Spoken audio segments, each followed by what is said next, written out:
Audio book वाङ्मय 34 भारतीय संस्कृति के आधारभूत तत्व चैप्टर 2 पार्ट 8 आस्तिकता का स्वरूप एवं प्रतिफल।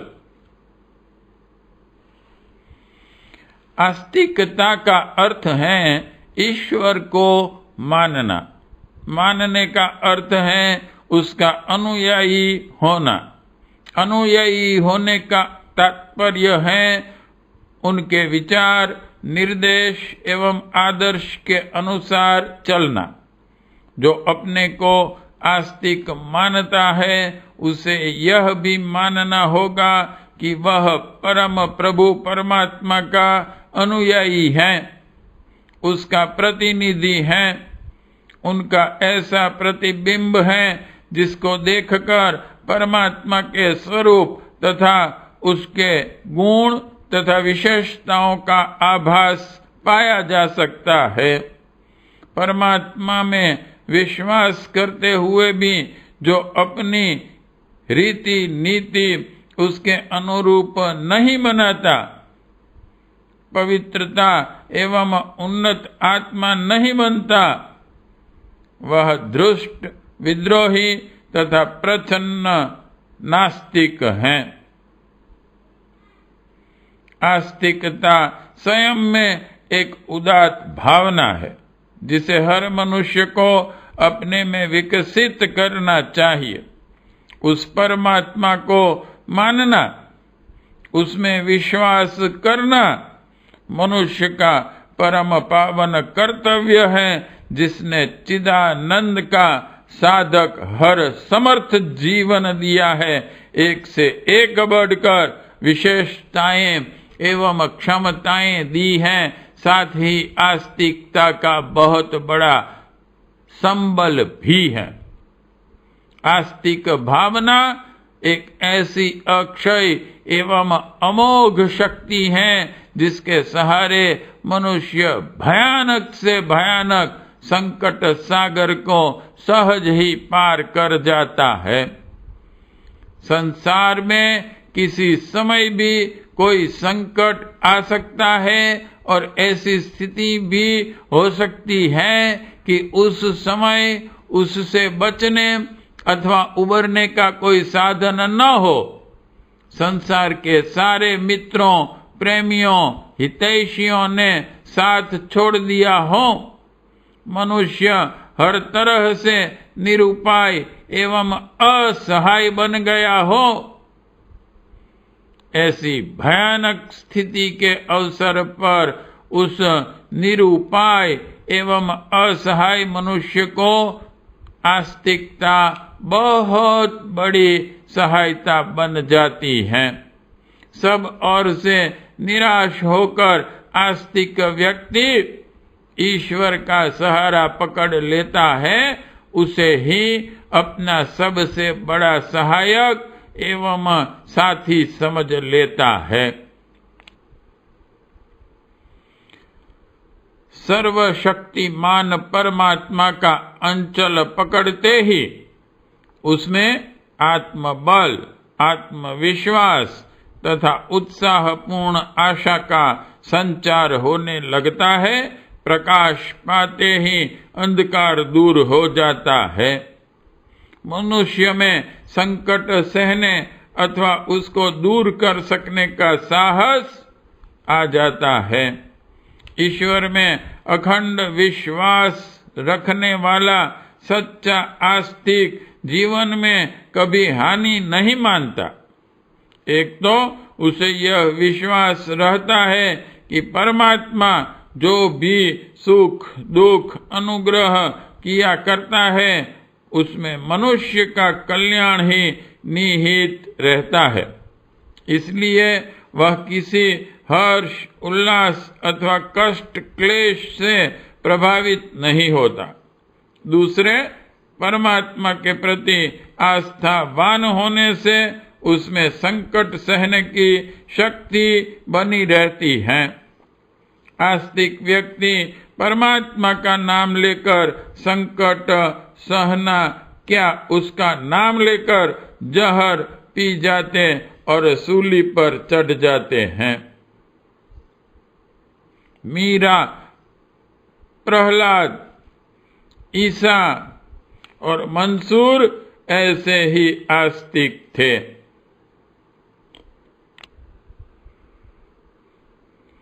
नास्तिक व्यक्ति के पास परमात्मा जैसा कोई अन्य संबल अथवा शक्ति साहस का स्रोत नहीं होता, इसलिए वह निरुपाय अथवा निसहाय की दशा में संकट आ जाने पर बहुत अस्त व्यस्त, अशांत एवं हताश हो जाता है।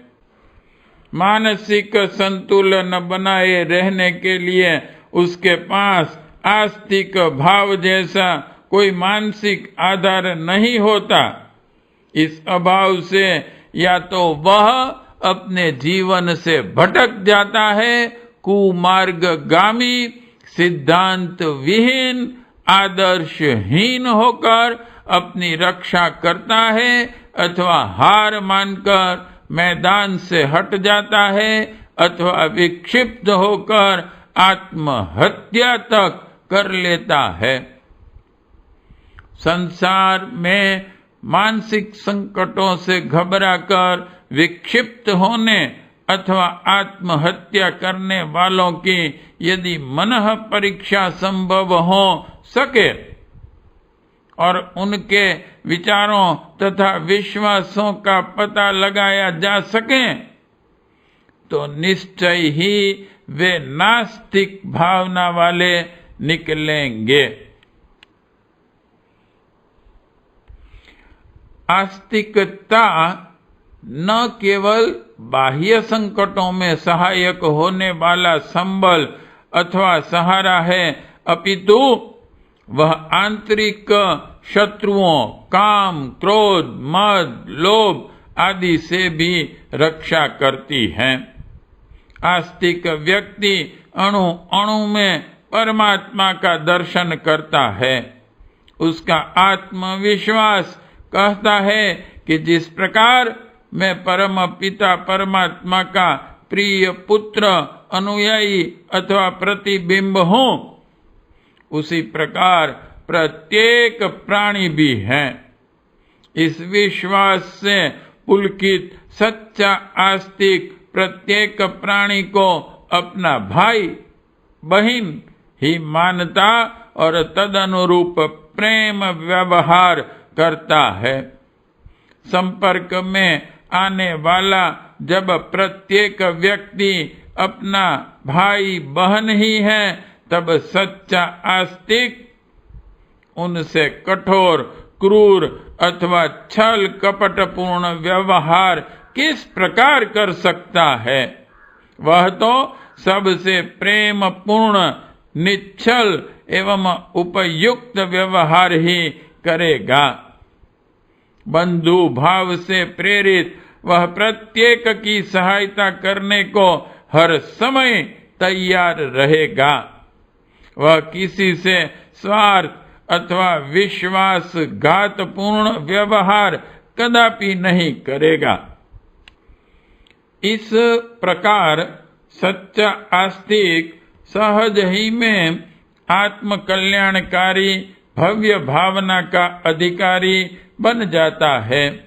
काम, क्रोध अथवा लोभ ये शत्रु तभी आक्रमण करते हैं जब मनुष्य का मन मलिन अथवा अरक्षित रहता है। आस्तिक व्यक्ति का ईश्वरीय विश्वास एवं परमात्मा की अनुभूति उसके हृदय को प्रसन्न एवं उज्जवल बनाने में सहायक होते हैं। उनकी भावनाओं में हर समय परमात्मा का विश्वास रहता है, जिससे उसके सुरक्षित हृदय पर आसुरी वृत्तियां आक्रमण नहीं कर पाती। आस्तिक भावना से परमात्मा का सहारा पाकर मनुष्य नितांत निर्भय एवं निश्चिंत हो जाता है। उसके अखंड विश्वास के रूप में उनका साथी, मित्र, पिता तथा रक्षक हर समय उनके साथ रहता है। परमात्मा रूपी पिता अथवा रक्षक साथ रहने पर भय अथवा चिंता किस बात की? संसार में ऐसा शक्तिशाली दुष्ट कौन हो सकता है जो सर्वशक्तिमान परमात्मा से रक्षित किसी आस्तिक का बाल भी बांका कर सके? अखंड विश्वास के साथ जब कोई आस्तिक भूत, भविष्य, वर्तमान के साथ अपना संपूर्ण जीवन परमात्मा अथवा उसके उद्देश्यों को सौंप देता है, तब उसे अपनी जीवन के प्रति किसी प्रकार की चिंता करने की आवश्यकता नहीं रहती।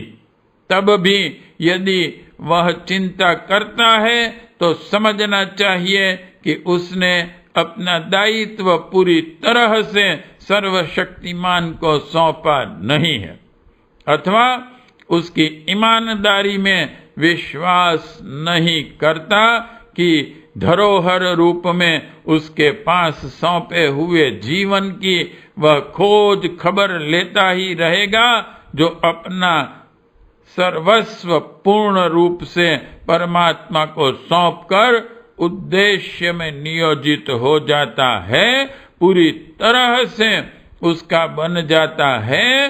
परमात्मा उसके जीवन का सारा दायित्व खुशी खुशी अपने ऊपर ले लेता है और कभी भी विश्वासघात नहीं करता।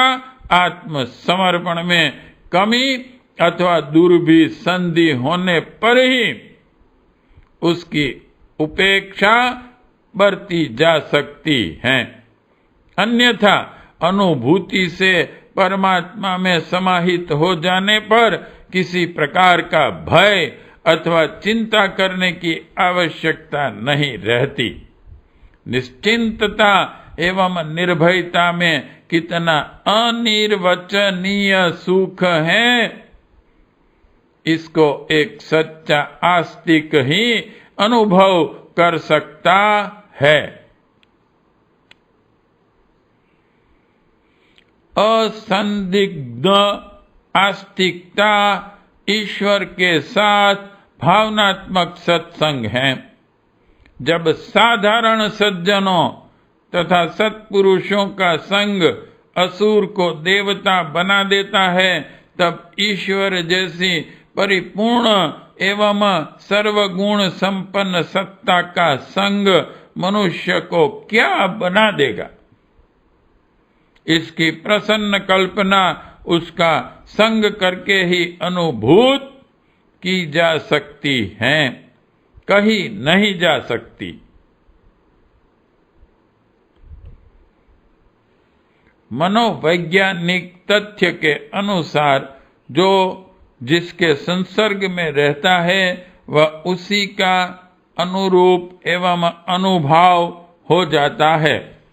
ऐसा तो तब हो जाता है जब मनुष्य बाह्य रूप में किसी के संपर्क से आता है। भावनाओं का समावेश होने पर तो यह अनुरूपता और भी अधिक गहरी होकर सदरूपता में बदल जाती है।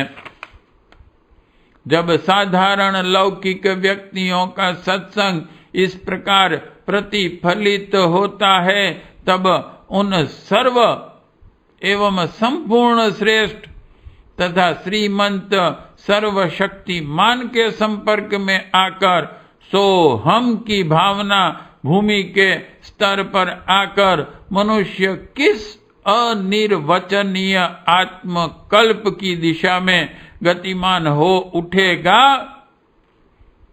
इसे उस सौभाग्यपूर्ण स्थिति में पहुंचे बिना किस प्रकार बताया जा सकता है? केवल इतना ही कहा जा सकता है कि भृंगी कीट की तरह मनुष्य ईश्वर रूप हो जाएगा। इस कल्पनातीत एवं अंतिम पदवी के प्रदायिनी आस्तिकता को कौन बुद्धिमान अपने अंतर एवं अणु अणु में ओत प्रोत करने का प्रयत्न नहीं करेगा। आस्तिकता सदाचार की जननी है। जो आस्तिक होगा, जो सब में और सब जगह भगवान की उपस्थिति देखेगा, वह कोई दुराचार करने का साहस नहीं करेगा। सदा सर्वदा ऐसे ही कार्य करने और भावनाएं रखने का प्रयत्न करेगा। जो सच्चे आस्तिक ईश्वर के अनुयायी के अनुरूप हों, ईश्वर निर्देश एवं आदर्श सत्यम शिवम सुंदरम के अतिरिक्त कुछ हो ही नहीं सकता। प्रेम, सहानुभूति, सहयोग, सत्य तथा सेवा भाव आस्तिक के विशेष गुण है। चोरी, मक्कारी, छल, कपट, ईर्ष्या, द्वेष, लोभ, मोह, काम आदि की दूषित प्रवृत्तियों से आस्तिक व्यक्ति का कोई संबंध नहीं रहता।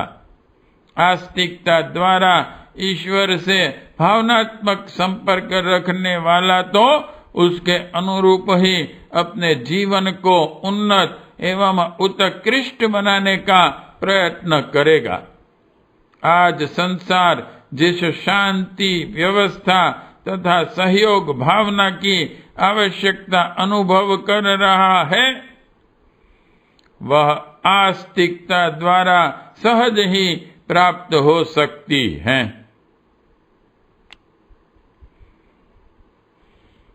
यदि संसार का प्रत्येक व्यक्ति पूर्ण रूप से आस्तिक होकर ईश्वरीय आदर्श पर चलने लगे तो न तो कोई किसी को सताए और न प्रवंचित करने का प्रयत्न करे।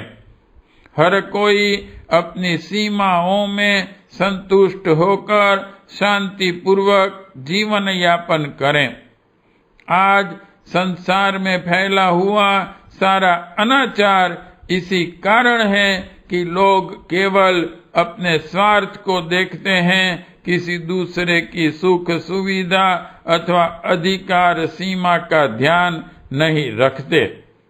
यदि आज आस्तिकता का व्यापक प्रचार हो जाए, लोग ईश्वर को सच्ची भावना से जानने, मानने और उससे डरने लगें, तो कल ही सारे अपराधों का अंत हो जाए और चिर वांछित राम राज्य साकार हो उठे।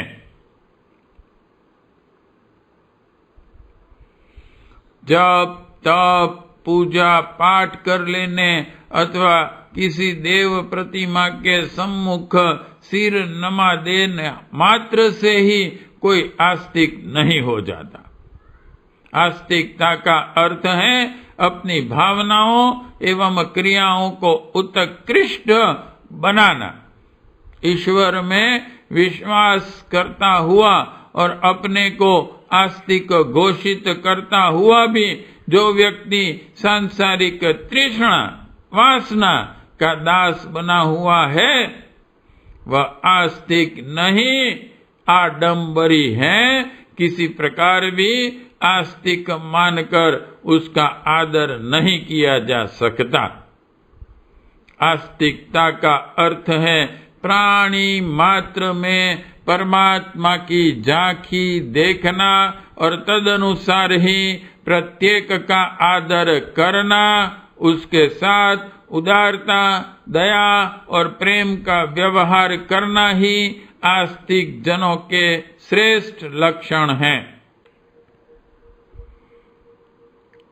आस्तिक भावना शक्ति रूप में परिपक्व होकर मनुष्य को कृतार्थ कर देती हैं। अपने को आस्तिक कहते हुए भी जिसमें भगवद भक्ति का अभाव है वह झूठा है। उसकी आस्तिकता अविश्वसनीय है। आस्तिकता के माध्यम से जिसके हृदय में भक्ति भावना का उदय हो जाता है, आनंद मग्न होकर उसका जीवन सफल हो जाता है।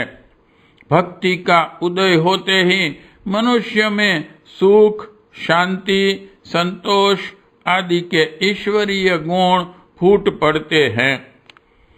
भक्त के पास अपने प्रियतम परमात्मा के प्रति आंतरिक दुख, क्षोभ, ईर्ष्या का कोई कारण नहीं रहता।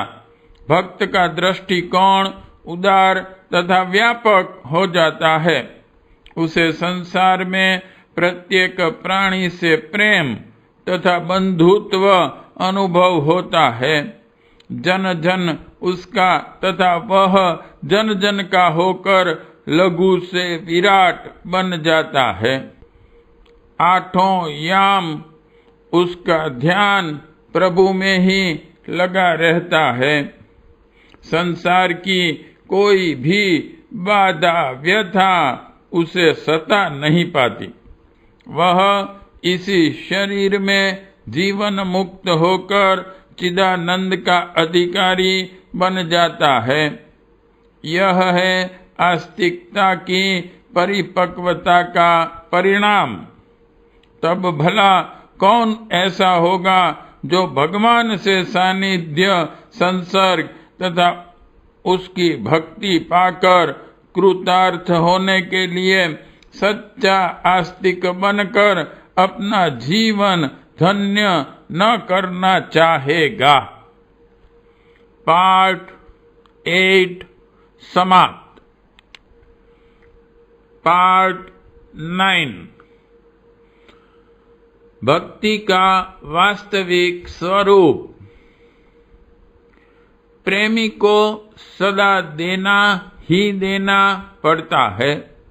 यदि हम सच्चे भक्त हों तो उससे कोई भौतिक उपलब्धि की कामना न रखें, वरन यह देखें कि वह हमसे क्या मांगता और क्या चाहता है। उसी की पूर्ति में लग पड़े तो उस त्याग की तुलना से असंख्य गुना प्रेमोपहार हमें प्राप्त होगा। देने से मिलता है, यह अनादि सिद्धांत हर आस्तिक को सीखना चाहिए। गांधी, बुद्ध आदि ने जितना त्याग किया उसकी तुलना में बहुत अधिक उन्हें मिला। ईश्वर त्यागने वाले को देता है और निरंतर झोली पसारे रहने वाले भीख मंगे की ओर से मुंह फेर लेता है। हम भीख मंगे नहीं, प्रेमी बने। प्रेमी कहने से कोई प्रेमी नहीं होता, वरन उसे अपने प्रेम के प्रमाण स्वरूप त्याग का आचरण करना पड़ता है। हम अपनी प्रतिभा, विद्या, समृद्धि, क्षमता का कितना अंश ईश्वरीय निर्देशों की पूर्ति में, विश्व मानव की पूजा में, लोक मंगल में लगाते हैं, यही एकमात्र वह कसौटी है जिस पर हमारी भक्ति भावना परखी जाएगी। हमें ईश्वर से निरंतर प्रेम करना चाहिए ताकि प्रेम करना हमारा स्वभाव बन जाए। वह स्वभाव अपनी आत्मा से, अपने परिवार से, अपने समस्त संसार से प्रेम करने में प्रतिफलित होना चाहिए। प्रेम इस विश्व का अमृत है। उसकी आंतरिक अनुभूति ईश्वर दर्शन के समान ही मधुर होती है। यह अमृत जब मनुष्य के अंतःकरण में से बाहर प्रकट होता है तो जिस पर भी उसके छींटे पड़ते हैं वह धन्य हो जाता है। इसकी मंगलमयी प्रतिक्रिया से उस सच्चे प्रेमी ईश्वर भक्त का आनंद और भी दिन दिन बढ़ता जाता है। इस संसार में ईश्वर भक्ति के द्वारा विकसित हुई प्रेम भावना यदि बिखर पड़े तो चारों ओर स्वर्ग का वातावरण दृष्टिगोचर होने लगे। कोई किसी को न तो सताए और न ठगे। एक दूसरे को प्रेम और सहयोग प्रदान करें तो प्रगति की समृद्धि की कोई सीमा न रहे। अपराधों का कहीं पता भी न चले। विश्व शांति का लक्ष्य साकार होकर सामने उपस्थित हो जाए।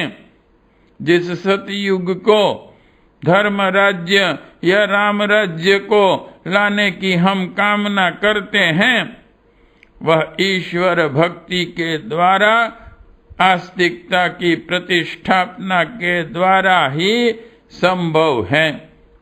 जेल, पुलिस, कचहरी एवं कानून से दुष्प्रवृत्तियां नहीं रुक सकती। मनुष्य के भीतर रहने वाली असुरता प्रतिबंधों, जीवन दंडों से बच निकलने के अनेकों मार्ग ढूंढ लेती हैं। दंडित होने पर और भी अधिक ढीठ एवं निर्लज्ज बन जाता है।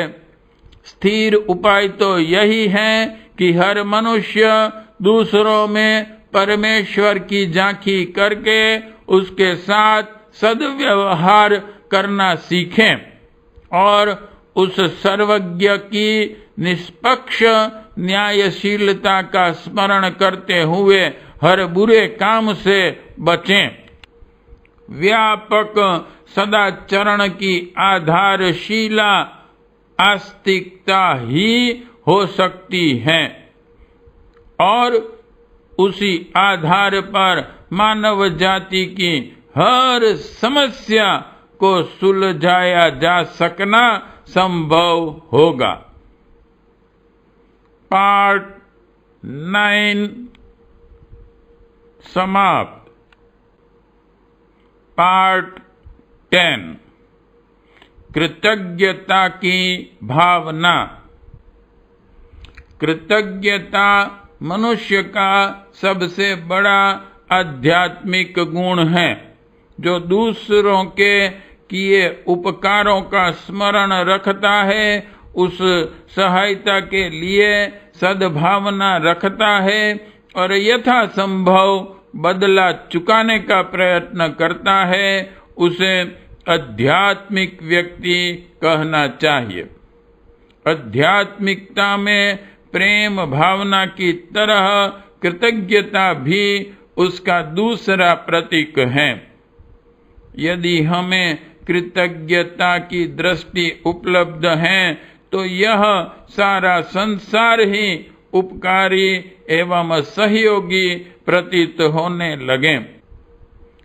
कृतघ्नता का असुर जब हमारी आंखों में बैठा होता है तब दूसरों की छोटी छोटी कमियां भी पहाड़ सी मालूम होती हैं और उनके उपकार छोटे बनकर उस पहाड़ के पीछे जाते हैं। तब सारा संसार दुष्ट एवं शत्रु प्रतीत होने लगता है।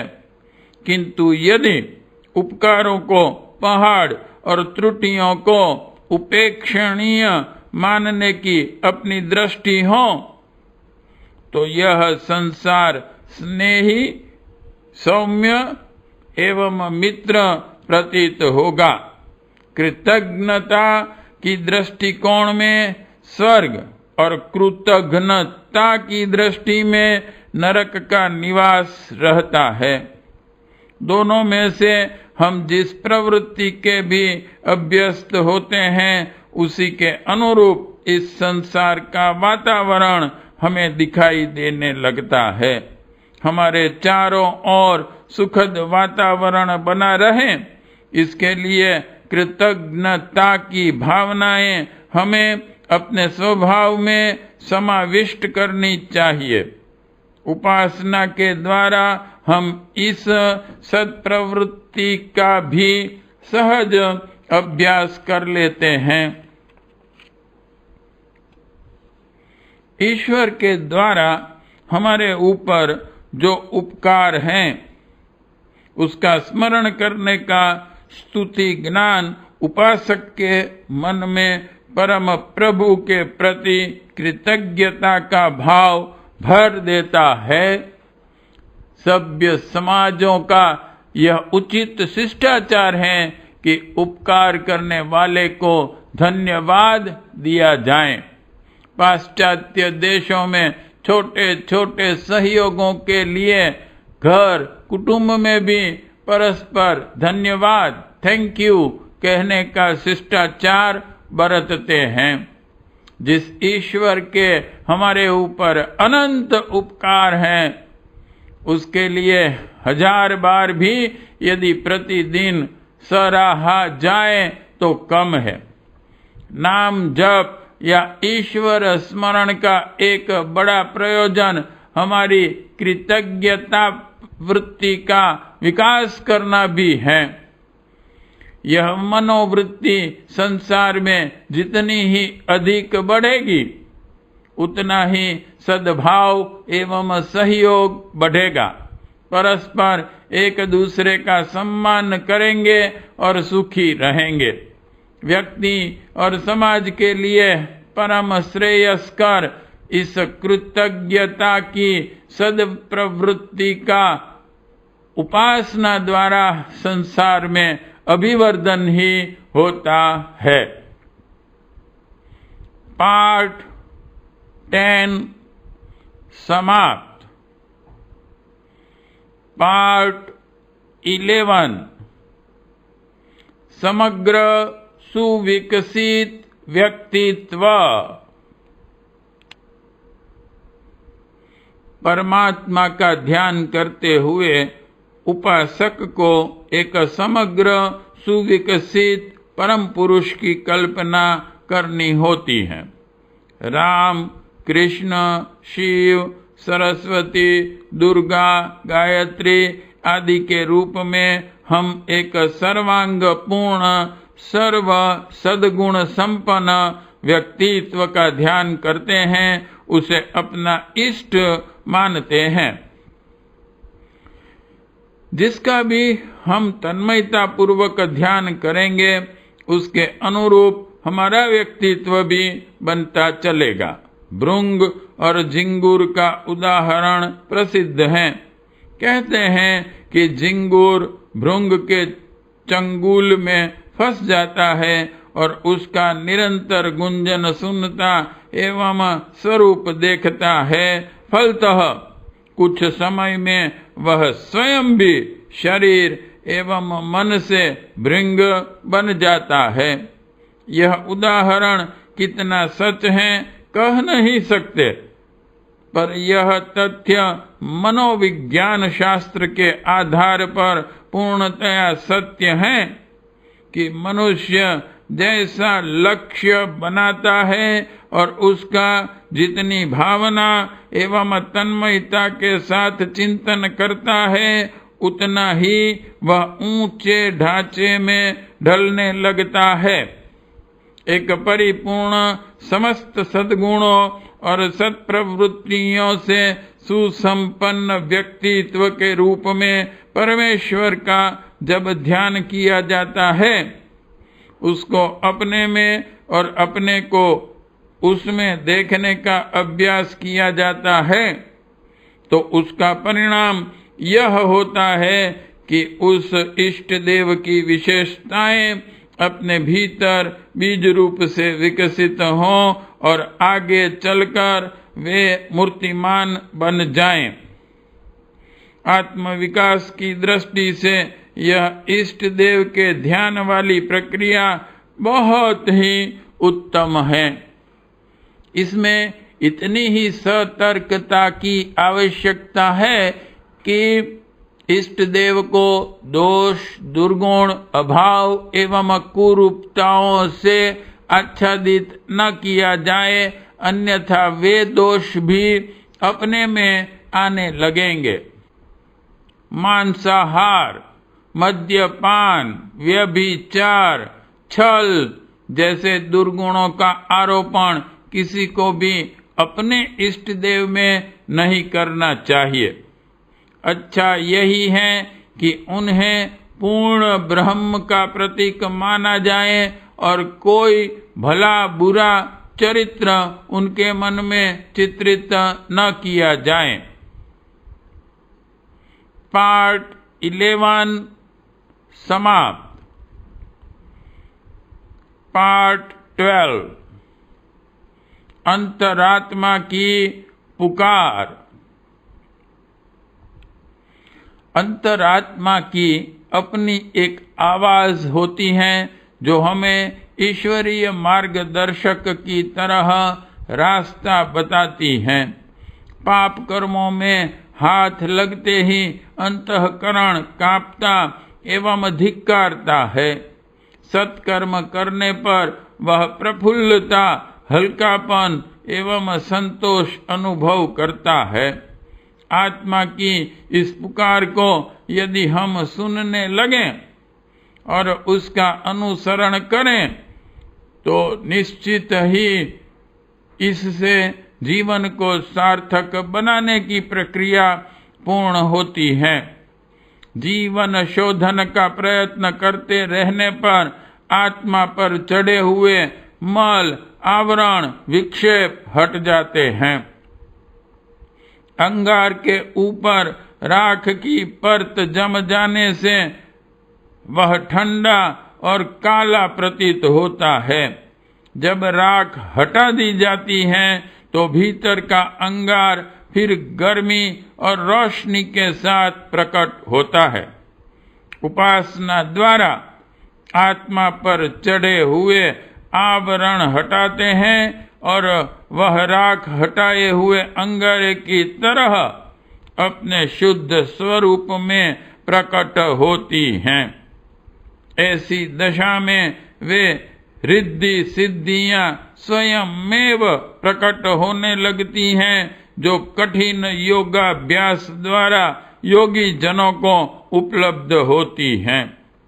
उपासना मनुष्य के आत्म विकास का महत्वपूर्ण माध्यम है।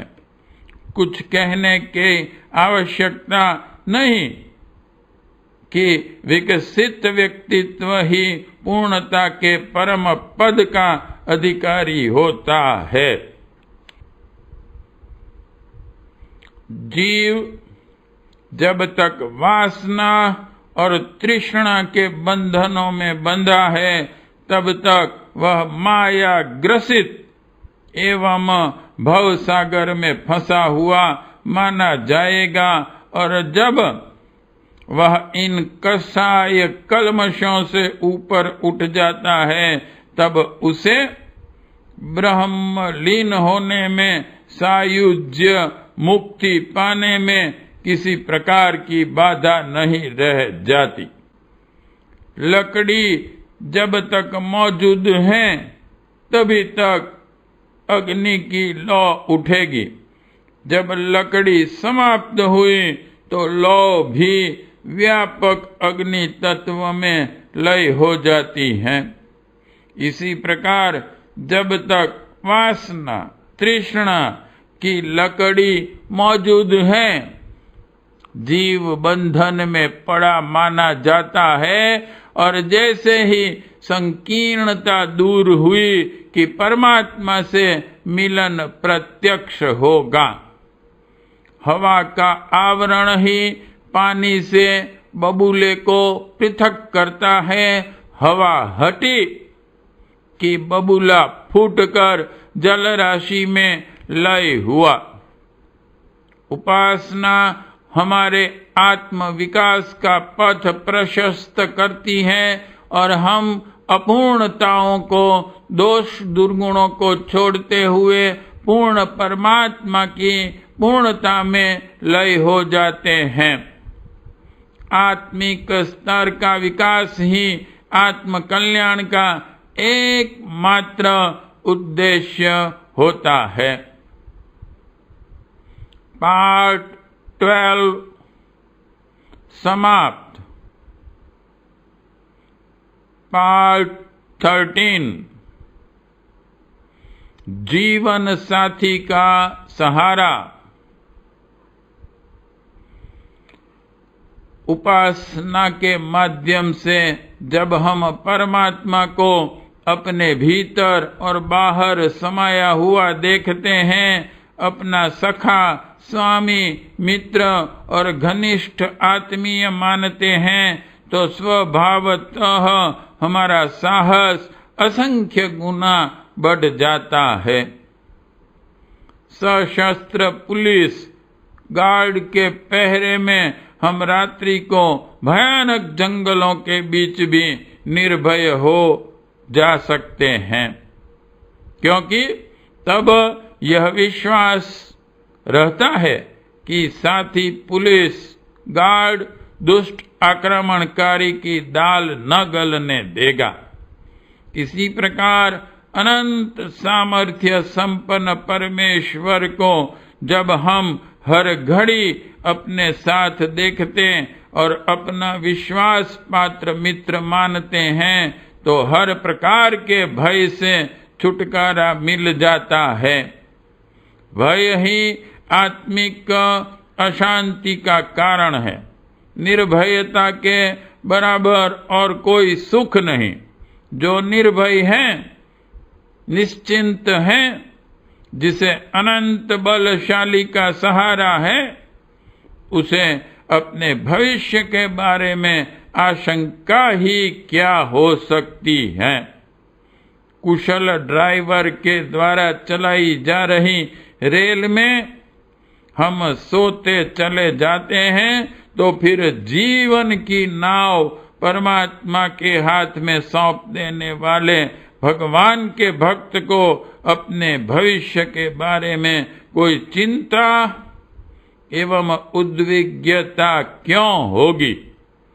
सचमुच जो अटूट विश्वास परमात्मा पर रखते हैं और उसकी मर्जी में अपनी मर्जी मिलाकर निश्चिंत रहकर कठोर कर्म करते रहते हैं, ऐसे सच्चे विश्वासियों की नाव वह कभी डूबने भी नहीं देगा। पार्ट 13 समाप्त।